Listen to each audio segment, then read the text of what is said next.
Hey everybody, Ali here, and I am going to show you a video today that explains the basics of my process with digital art, a little bit about how it differs from real media, and some basics so that you can get started practicing with some digital art of your own. This is one of the most common questions I get when I tell people I illustrate digitally, is,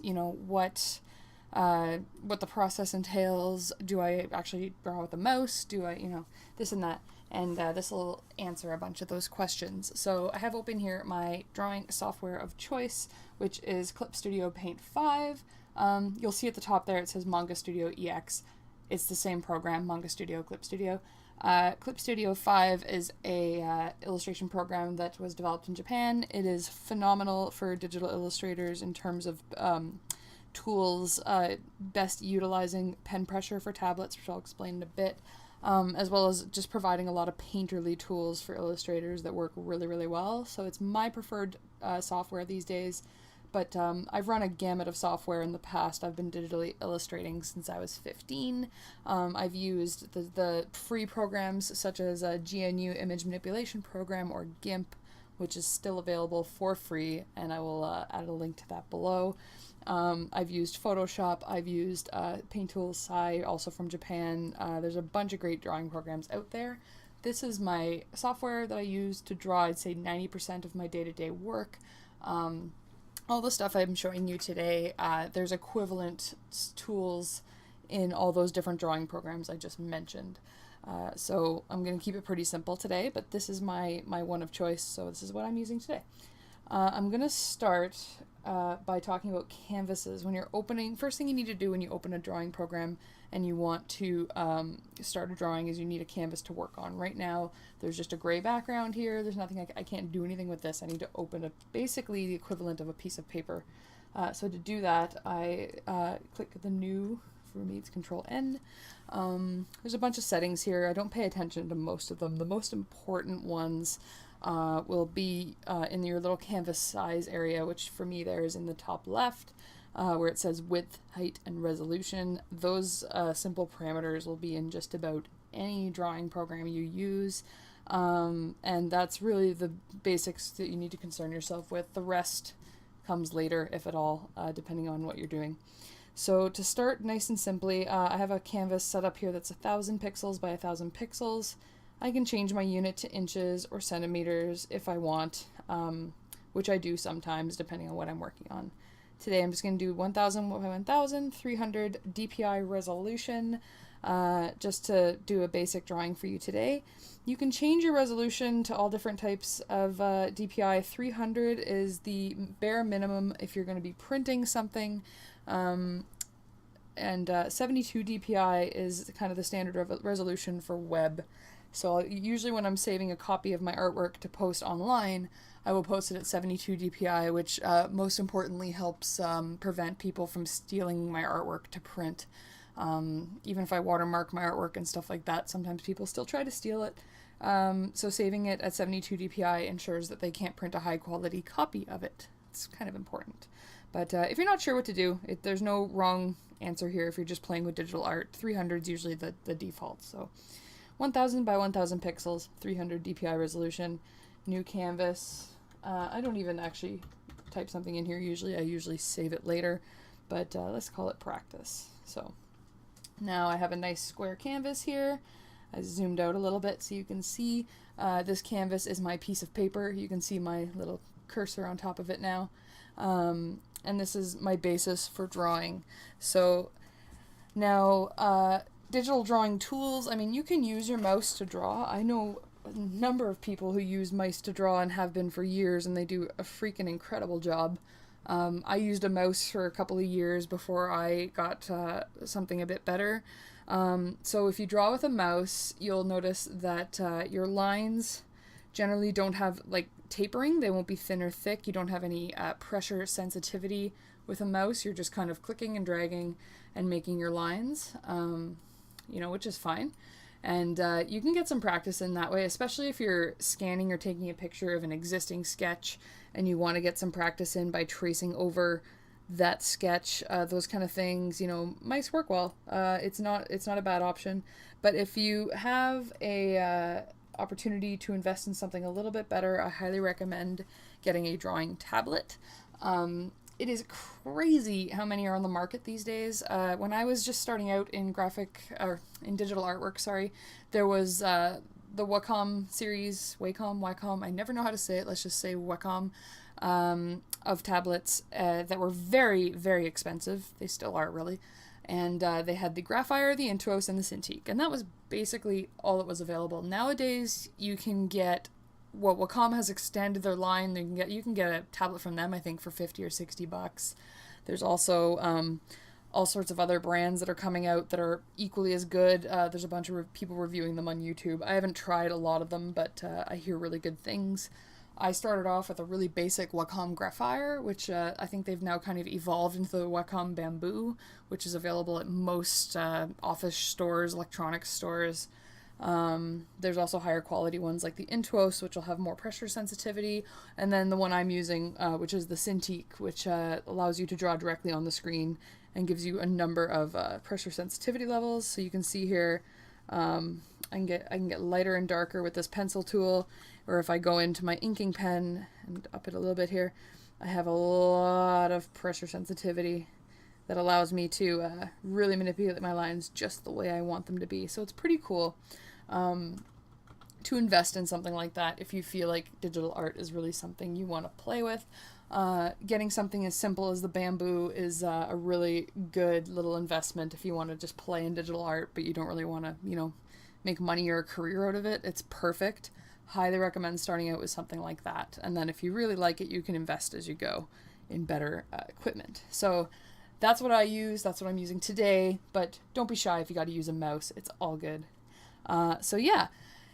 Next, I'm going to talk a little bit about how I work with layers. And this is where things really start to kind of differ between using real media like a sketchbook or, paint or real life drawing tools and using digital tools. So you'll see you can kind of see my mouse here on the right hand side, bottom right here is a little layer palette. So you'll see there's a layer here called paper, which is on the bottom. That's because it is the lowermost layer on my piece of artwork. Oh, pardon me. And layer 1 here, I'm actually going to rename it to sketch. And so the beauty of digital artwork, which I really love and to be honest use as a crutch sometimes, is that you can separate your artwork into all sorts of different layers that don't really interact with one another. So if you manipulate or erase or add something on one layer, it won't bother the next layer. You can delete layers, you can just hide them for a little bit by clicking these little eyes. There's all sorts of things you can play with layers, and then there's all sorts of new, there's layer masks, there's clipping, and there's all these crazy things I won't get into today that you can play around with when you're working with layers. And again, all the software I mentioned before, GIMP, Photoshop, Paint Tool SCI, Clip Studio Paint here, they all have layers. Even a lot of the mobile friendly like Android and iOS art apps have layers. Layers are kind of the go-to for digital art. They're in every art program worth its salt. So yeah, that's one of the biggest base differences with digital art is the ability to work with layers. Another big one is the ability to undo your work, of course, which, if I'm drawing like, I don't know, let's draw this kind of like anime style eye. When I was in high school, this is what I used to always just draw in a sketchbook when I didn't know what to draw. So there's a little eye, right? But say I don't like it, or like I don't like that last eyelash that I did, I can just hit Control Z and undo all the way back to nothing. Or I can Control Y and redo back to where I liked it. So that's another really cool thing with digital artwork. You can undo mistakes with the hit of a key. A lot of tablets come with hotkeys where you can just, pin these controls to hotkeys and have them right next to you while you're undoing and redoing. And anyway, It's another crutch to a degree, which I admittedly rely on far too heavily. You know, when you're working in a sketchbook, one of the beauties of a sketchbook is that it's okay to make mistakes. You're going to make mistakes. There's a beauty in that permanence, I guess. Whereas in digital art, you know, there's no permanence. You can remove or delete anything you need to delete. So, you know, it's good and it's bad, but it's a big difference. So anyway, I've been talking for a while, so I'm going to start actually drawing while I talk. Here in Clip Studio, I have a couple of extra pen tools here that I usually use in my day-to-day work that are from a guy called Friendon. Really, really good brushes. But for today, just for ease of use and the fact that some of you are probably using this software too, I'm going to use the Manga Studio kind of default tools. So they're kind of down here. They have pen tools, marker tools. If you go down here, there's pencil tools, pastel tools, and then you get into the paint brushes. Like there's a bunch of different tools you can use, airbrush tools, etc., etc. So for today, I'm going to keep it pretty simple and show you how I sketch. So first of all, I usually pick kind of a light color to sketch with. I don't generally sketch with gray. I just find it kind of dull.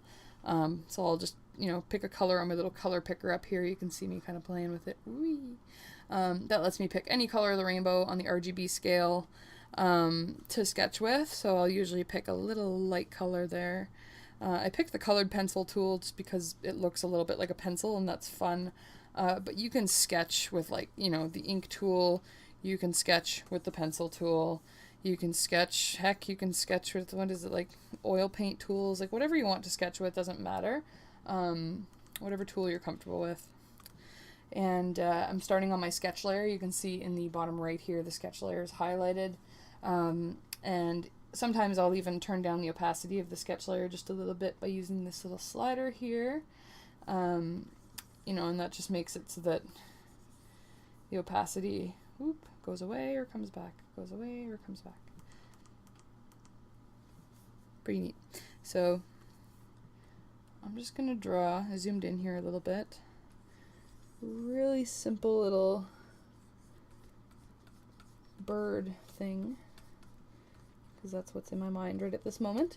I'm not drawing anything fancy, and I'm not drawing anything, you know, tightly here. I'm just making a bit of a mess with my lines and flowing in where I think everything's going to go. I'm not working from a reference photo. I often do, especially when I'm working on stuff for clients or making a big, complete, fancy illustration. But today I'm just kind of having some fun. So anatomy is not going to be pretty, per se. I'm going to erase that foot. I don't like it very much. I'm just kind of sketching this guy from scratch. I've drawn birds in the past, so that's why I can kind of figure out the basics myself. Most art is like that. The more you draw something, the more, you know, the more easy it becomes to draw it later on without thinking too hard about it. Like, I can't draw cars and vehicles very well because I never draw cars and vehicles. It's kind of a cycle that way. But a lot of animals I can draw really well because I've been doodling animals. I've done sketch days at zoos and stuff like that. It's becomes easier as you go. So there's that little guy. Super basic, quick sketch. He's pretty out of proportion and funny looking, but this is just a little drawing I'm doing for fun and to demonstrate some of the tools in my process. So that's a little birdie. And that's the sketch done. Really, really simple. Usually I'll keep the opacity pretty low at this point, and I'll switch to my ink layer, which is just above the sketch layer. I already put it in there. And I'll switch my ink color to black with the color picker.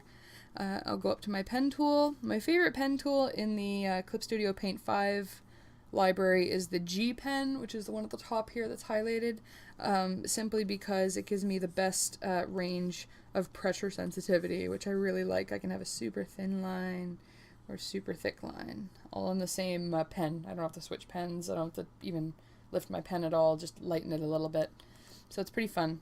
And there's that undo key at work there. You can just make a big mess and then, you know, it's gone. Simple. So yeah, I'm going to use the G pen for this little guy. Clip Studio Paint 5 has a neat feature called stabilization, which is down in this little window here, where I can put a higher number in to make my ink pen more stable. So for example, if I put it at 5, I draw really quickly, but the line can get a little jagged in spots. Whereas if I put it up at 25, which is kind of my default, see the little jagged edges right here and kind of near the end here, like you start off going much more smoothly. And the pen moves a little slower too as it's stabilizing your line. So might be a little hard to see, partly because I'm scribbling around like crazy, but it's a really nice bonus feature that, like, I don't think any of the free software apps have, that the Japanese programs like Clip Studio Paint 5 and Paint Tool Sai have, which is really cool. So anyway, I'm going to start inking this little dude, and I'm going to start with his head. Now, another neat thing about digital art, which you can of course do in real media as well, is you have the ability to rotate your sheet of paper. Now, in software like Photoshop, you can generally rotate basics like 90 degrees using a hotkey. But here in Manga Studio, you can actually do a little flippy with the tool over here, which allows you to kind of rotate freely and zoom in and zoom out freely, which is really cool. And it's nice for when you really, like, I find I struggle with making nice straight lines on a horizontal. So if I rotate, I can kind of really focus on making my lines nice and straight on a vertical plane as opposed to a horizontal plane. So that's kind of nice. So yeah, that's a really nice tool that I really like about certain programs over other programs, is the ability to just freely rotate like that. This little guy's pretty cute. I'm keeping him really simple. Just a couple of little... This is inking was when I usually add a little more detail than there was in the sketch, just to add a little bit more character to the character. Oh, I made a funny. And add a little bit more feather definition here, but I'm keeping him pretty simple. He's just a cute little dude, helping me show people how I draw. Thanks, buddy. And we'll do his little... I forget the name of all these feathers. Like, there's a name for these main ones that if they lose one, it can affect their flight. But anyway, I was really big into learning animal anatomy when I was a bit younger to draw, specifically. And I learned a lot of these little things when I was that age. But I've lost a lot of that information now that I'm older. I should study it more. So there's his little wing. And we're going to draw... Whoop. I do these little... They almost look more like fur than feathers, these little fuzzy bits. But he looks like a little young bird, so he might be a little fluffier than an adult. Or at least that's what I'm going to go with. So I'm usually a little more careful with my inking than I am with the sketching. The sketching, I try to keep loose and messy. I find a bad habit I have is getting a little too particular with my sketch, and then it loses, like, the heart, the passion with all behind it, and, like, the looseness and the fun. I don't know. It's a bad habit of mine, like I said, to be a little too precise. Even now, you'll see I hit undo a lot while I ink. That's a bad habit that most digital artists have, in my experience, that we rely a little too heavily on that beloved undo key that we don't have when we're working in a sketchbook or whatever. It can be a crutch that can actually, I find when I go back to a sketchbook, like, it bothers me when I make a wrong mark and I can't remove it, and it shouldn't. Art is messy. Art is fun. I realized I forgot to give him a tail, so I'm just kind of giving him a little tail freehand here. Just have fun, you know? There we go. Now he's got his tail and his little leg tufts here. I like that about birds. They have the little leg tufts. I'm going to switch to a slightly thicker ink pen here because I'm going to make his legs solid. A little too thick. There we go.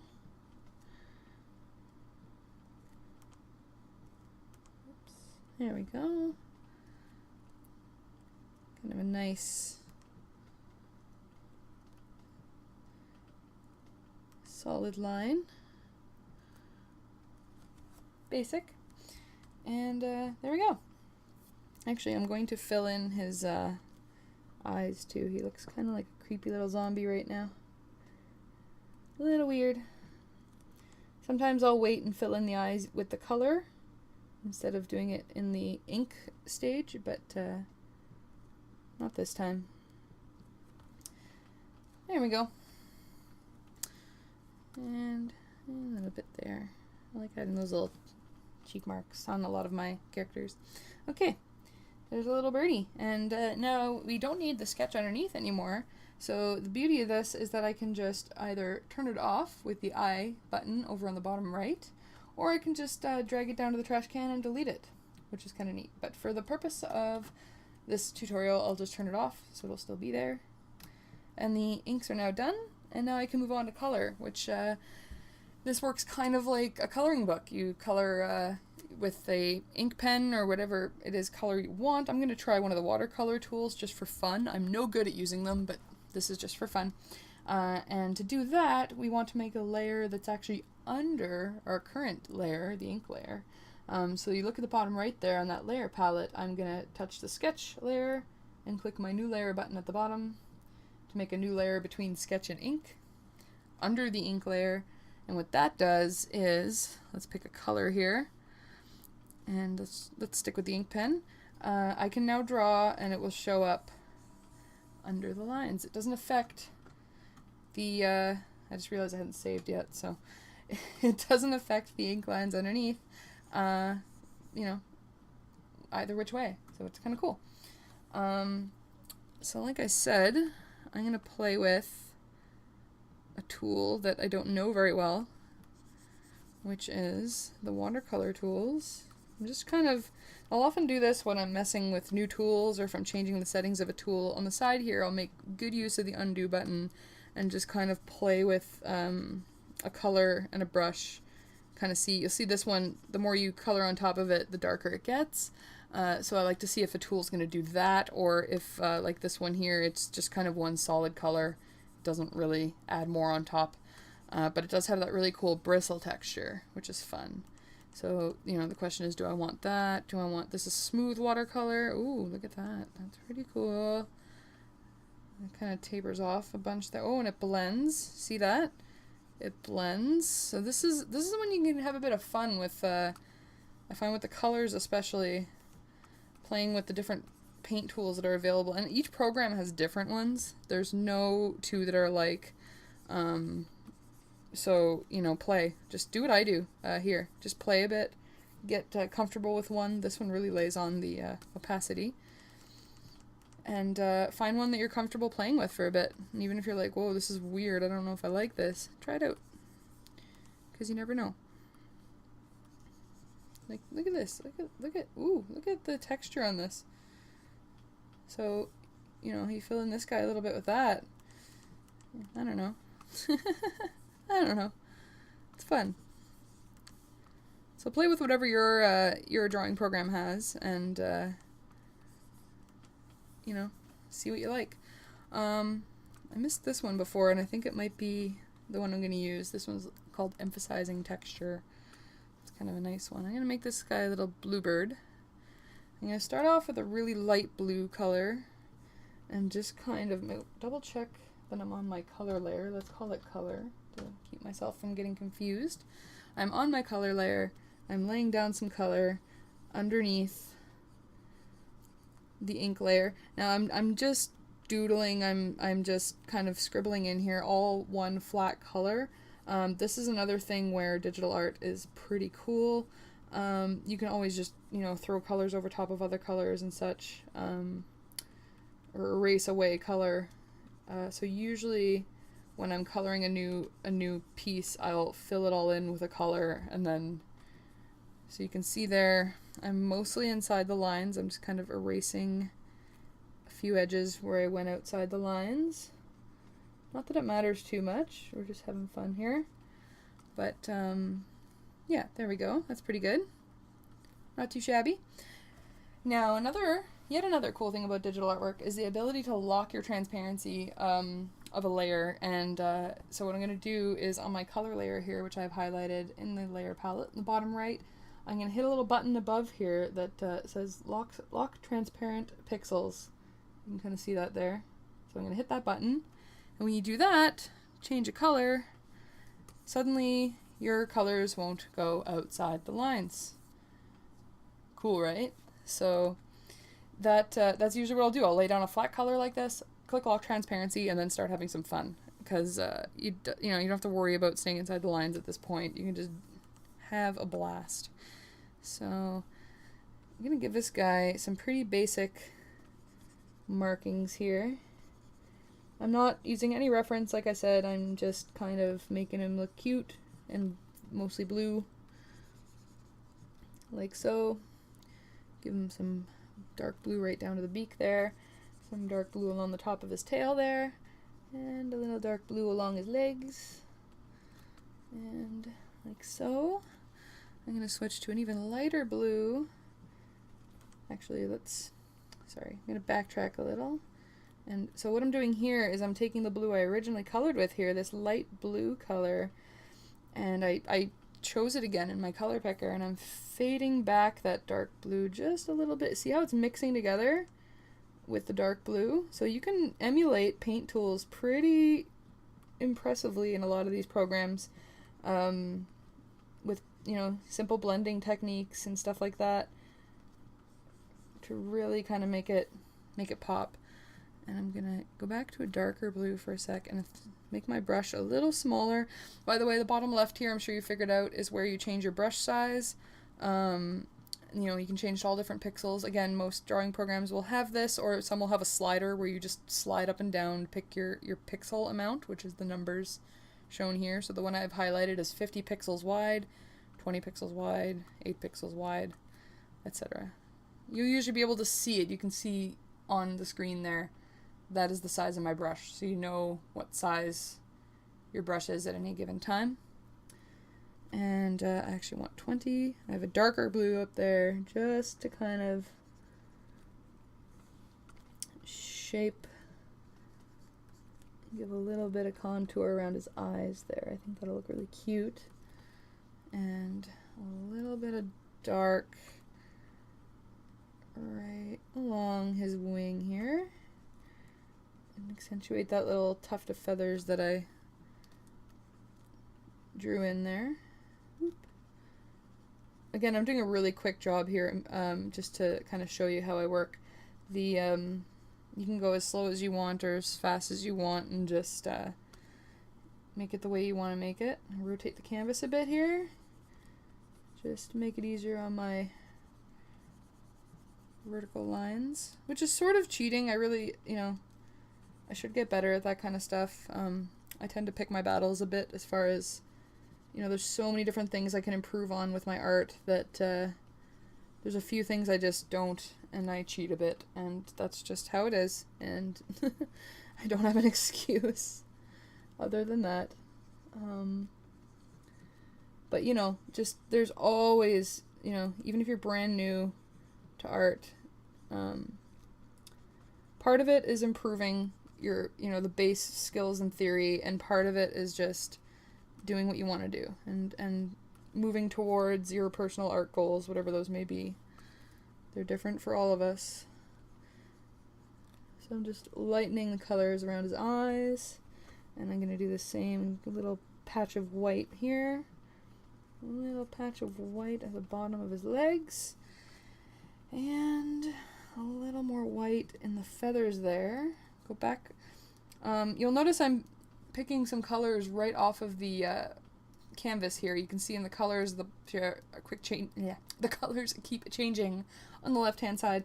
I have a button on my tablet pen that I have attached to the color picker tool, which is up here. It's a little eyedropper.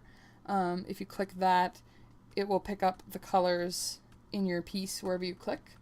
So all I've done is I've attached that to a hotkey on my pen, so I'm able to press this little button on my pen anywhere on the screen to pick a color. So yet another benefit with having a nice drawing tablet is the ability to kind of speed up your process with your digital tools.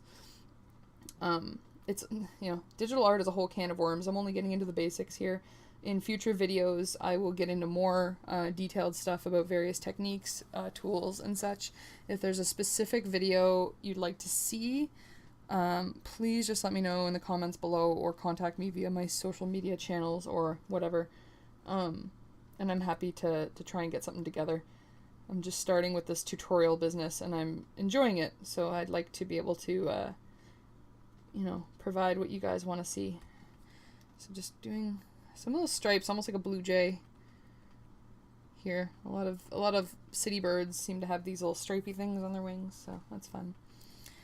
And I'm going to give him a little, let's switch to the ink pen real quick. I'm going to give him a nice little dark blue, gray, a little more blue, a dark blue gray beak with a little bit of a shine on it, and white highlights in his eyes.